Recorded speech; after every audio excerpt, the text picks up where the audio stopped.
diversity in the living world. So here in the diversity of living world, first we talk about the biology.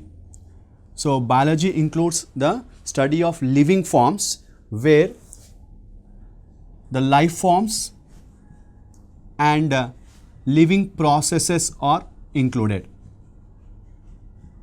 So life forms means which have the life, and the processes means the reactions or the changes which are taking place inside the cell of the living organisms is a part of the living process. So the biology which includes the life forms and the living processes.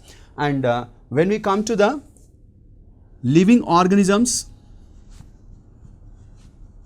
and non-living organisms. So in this world, we can observe the presence of both living organisms and the non-living organisms. So living organisms are considered to be the animate manner or animate matter, whereas here non-living are considered to be the inanimate matter, or the biotic and the non-biotic systems are existing in this world. So here both of them are related with each other, and at the same time there is a coordination between the living and the non-living matter. And how can we differentiate a living from a non-living matter? We can find a lot of difference in their growth, size, form, functions and other aspects. There we can observe the difference in the living and the non-living organisms. So but this world is made up of both the living and the non-living organisms. So here from the early man, they used to identify the difference between living and non-living matters, but they consider or they studied in the form of anthropocentric aspect of the living and also the non-living matter. But as the time passed, or we can say as the growth and development have been taken place in the biology part, so here instead of anthropocentric aspect of the living and non-living organisms, they started the systematic and monumental aspects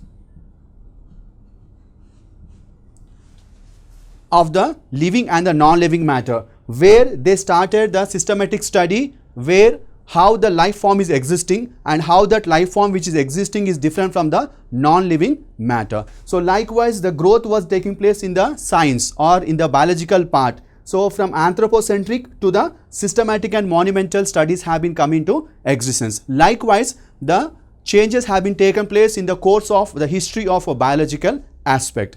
Then here we are talking about the diversity. So here if we take only the living matter, so there is a lot of difference between the living organisms. We might be observing every day in our daily life different types of living organisms. Those are macroscopic in their nature, but at the same time we can also say that there are some microscopic organisms which we cannot see with our naked eyes. That means this world, the living world, contains both the macroscopic and the microscopic organisms.